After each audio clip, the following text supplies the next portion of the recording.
What is up, and happy Mother's Day to all the moms out there. Hope you had a great weekend. It was a great weekend for the Minnesota Twins. We're going to discuss the entire weekend's action from Friday on through Sunday. We'll talk a little bit more about that toward the end of this video, but getting straight into baseball. Twins sweep the Giants. The Twins have won 8 straight games. The Twins have climbed out of their early season slump to get above 500. They are now 21-20. What an amazing thing to happen. This is pretty impressive. 8 straight wins after coming off and playing so poorly. My thesis is basically that, this Twins team, like most teams, plays better at home, and being a northern climate, they start out with so many road games that kind of puts them in a tough spot. And, of course, the Twins have done things each of the past 2 years that haven't helped themselves out beyond that. But I think that's a pretty key ingredient to these slow starts to the season, and I'm kind of curious to see how that theory kind of sticks going forward. But basically, every team is much better at home than on the road, essentially. So it's not really rocket science to put those two pieces together. This looks like a completely different ball club, and it's so great to see. Speaking of just looking completely different, Chris Paddock, man, that first game in Chicago was unbelievably bad, but he's been really good since then. A 2.97 ERA since that first start was like jaw-droppingly good, almost perfect on Friday. Gets outs into the 8th inning, only gives up 3 hits, 1 run, no walks, 6 strikeouts. I've been defending Chris Paddock, but even I don't see stuff like that coming.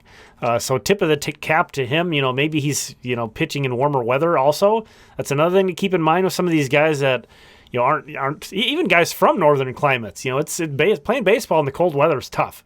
Joe Ryan, who'd been ill, went out and did a great job on Saturday.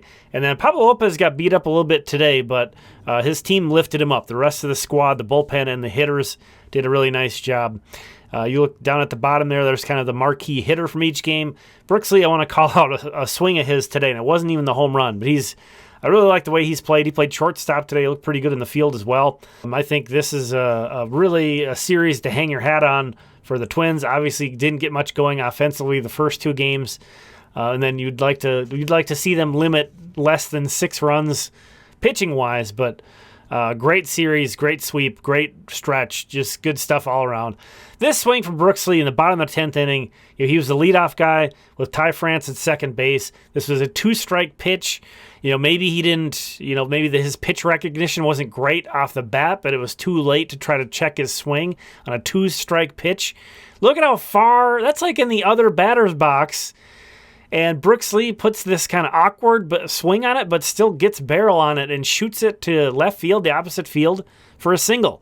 And that's kind of something that Brooks Lee showed a lot of in the minor leagues, was he didn't need his A swing to get hits. He could get beat, and on a 2-strike count, too. He's not a guy that's going to kind of maintain his A swing, throw his at-bats. He's going to adjust throughout the count, and that was just, I thought, a great showing, and kind of a sign that this is maybe Brooks Lee that we've seen in the minors is kind of finally showing himself. And, of course, this was sort of the setup blow the Brooks Lee hit.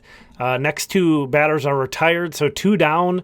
In the bottom of the 10th, kind of not feeling great with DaShawn Keirsey Jr. No offense, DaShawn Keirsey Jr., but he is not the most dangerous hitter on the team. But he puts a nice swing on one, opposite field, kind of inside outs one, and just dumps it into left field for a walk-off single. And you could tell, anytime you win a walk-off, you extend the winning streak to 8 games. That's exciting in its own. But it felt like the team, this is special to them to see Keirsey, who's been struggling at the plate, come through in that big moment. You could tell the rest of the guys were really fired up for him, in addition to just being excited to take the win. It was a really cool moment. Taking a look at a breakdown of some of the noteworthy minor league starting pitching performances from over the weekend. Friday was a disaster. So, oh my gosh, Aaron Rozak pitched well for the win surge, but everybody else, nobody else made it more than an inning. It was awful. Marco Raya gave up 6 runs in an inning for the Saints. He has a 12.46 ERA on the season. That was a rough day. Zebby Matthews, for the first time this season, recorded an out in the 6th inning, and it had a really nice start for the Saints. He's been pitching well. He has a 1.93 ERA and a 1.19 whip for the Saints, but just hasn't really been pitching really deep into games. Some of that's kind of beyond his control. You see even on Saturday, he only threw 73 pitches, so it's not like he's like maxing out or anything. I think they're trying to just keep him pretty fresh. So he continues to pitch really well. He's there if they ever need him. This is such a great situation to be in for the Twins pitching staff, with everybody pitching well in the big leagues, and then having some guys in the minors, the pitching pipeline. I think it's here. Obviously calling out Rye is struggling, and not everybody's going to make it. Not everybody's going to click. Some of these guys are going to get to the high minors and stumble, and that's kind of the way it is. But how you get through that is you just have a lot of chips. If one guy falls back, somebody takes a step forward, and that's kind of what we're seeing here. Christian McLeod, guy who started the year on the injured list. See there, he delivered 4 more shutout innings for the Windsurge on Saturday. He has a 1.06 ERA and 0.82 whip in 17 innings. He's a left-hander. That's pretty key to call out since there's not a ton of those in the system. I see Dylan Questad delivered 5 innings for the Fort Myers yesterday, and then Eli Jones did so today. We're going to take a look at him in just a moment. 5 innings, only 3 hits, only 1 run, 1 walk. Only struck out 3, so it's not like he dominated. His only run was given up was on a home run. But something I want to call out was a couple weeks ago, Baseball America actually featured Eli Jones in an article that they had 9 off-the-radar prospects to keep an eye on in 2025. So that's a wide net to be casting. Across all of minor league baseball, anybody that you would classify as under the radar, and they specifically picked out Eli Jones. So let's take a look at some of those highlights from today. Topped out at 95.6 miles per hour. This is a guy drafted out of the 7th round this year from South Carolina. Sinker, cutter, 4-seam, slider, changeup guy. So his primary pitches today were 3 different fastballs, a sinker, a cutter, and a 4-seam. Again, didn't miss tons of bats, but you see here, he didn't throw tons of sliders, but when he did, the hitters did not look comfortable with that pitch. So going to be interesting to see how kind of his outings develop right now. Right now, again, there's so many guys up in the high minors that don't get opportunities to go 5. So to see guys, and when you're in Fort Myers and you're going 5, that kind of catches my attention, which is why I call out both him and Dylan Questad did that this weekend. So that's great to see. On the hitting side, got a bunch of guys listed here. A couple of them showing up twice. Mickey Gasper, wow, 6 home runs in 10 games with the Saints. That's insane. 6 homers in 10 games. But I think the big thing about this weekend is that Emmanuel Rodriguez really got going.